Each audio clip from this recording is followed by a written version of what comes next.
பழைய காலத்தில் பூமி நடுங்க, காற்றே நின்று போக, ஒரு இருள் உலகமே மூடிய நேரம். இதற்குக் காரணம் ரக்தாசுரன் என்ற கணக்கில்லாத மந்திர சக்தி கொண்ட அசுரன்.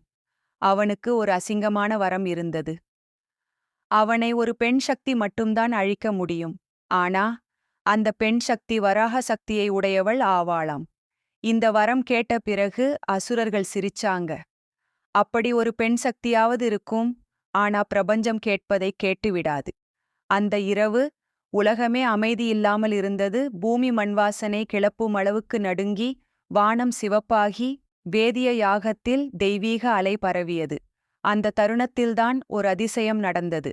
யாகத்தின் நெருப்பு திடீரென காற்றில் சுழன்று ஒரு பெண்மாட்டு உருவம் உருவானது. அவரது தலை வராக வடிவம், அவள் கண்களில் உலகம் முழுவதையும் படிக்கும் கண்ணுரிமை, அவள் காலடி விழும் இடத்தில் அசுர சக்திகள் சாம்பலாகின. அவரைப் பார்த்த அந்த யாகத்தில் இருந்த சித்தர்கள் கைகளை கூப்பிட்டு ஒரே ஒரு வார்த்தை சொன்னார்கள். வராகி அம்மா வந்துட்டாங்க.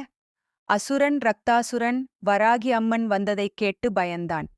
ஆனா அவன் இன்னும் ஒரு மந்திரம் செய்தான். இருளிலிருந்து ஆயிரக்கணக்கான நிழல் அசுரர்கள்.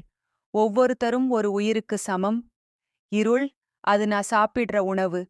ஒரே மூச்சில் அவள் அந்த நிழல் அசுரர்களை ஒளியாக மாற்றி உறிஞ்சிக்கிட்டாங்க. இதை பார்த்த ரக்தாசுரன் கலங்கினான். அவன் முதல் முறையாக பயத்தை உணர்ந்தான். ரக்தாசுரன் ஓடி ஒரு குளிர்ச்சி மலைக்குள் போய் மறைந்தான். அவனோட மந்திரம் என்ன? அவன் உயிர் நிழலில் இருக்கு. அவனை அடிக்க நிழலை அடிக்கணும். ஆனா நிழலை யார் பிடிக்க முடியும்? இதற்குத்தான் வராகி அம்மன் புன்னகை பதில். அம்மன் திடீரென ஓர் அற்புதம் செய்தார். அவள் சுற்றி அதிர்ஷ்ட ஒளிவட்டம் உருவாக்கி, அந்த ஒளி ரக்தாசுரனின் நிழலை வெட்டி எரிச்சு. நிழல் கருகியதும் அசுரன் ஒரு குரலில் அலறி அம்மன் திருவடியிலே சாம்பலானான். அம்மன் வழங்கிய அருள், என்னை நினைத்தாலே நிழல் பயம், இருள் பயம், எதிரிகளின் கெட்ட சாபம், பேய் பிசாசு, கண்ணேறு, எதுவும் உங்க வாழ்க்கையிலே வரமாட்டேன் அப்படின்னு வராகி அம்மன் அருள் சொன்னாராம். வராகி அம்மன் அருளால் உங்க வாழ்க்கையை தொடும் ஒவ்வொரு இருளும் ஒளியாக மாறட்டும். வீடியோ பிடிச்சிருந்தா லைக் பண்ணுங்க. சப்ஸ்கிரைப் பண்ணதானே இன்னும் நிறைய ஸ்டோரிஸ் ஷேர் பண்ண முடியும்.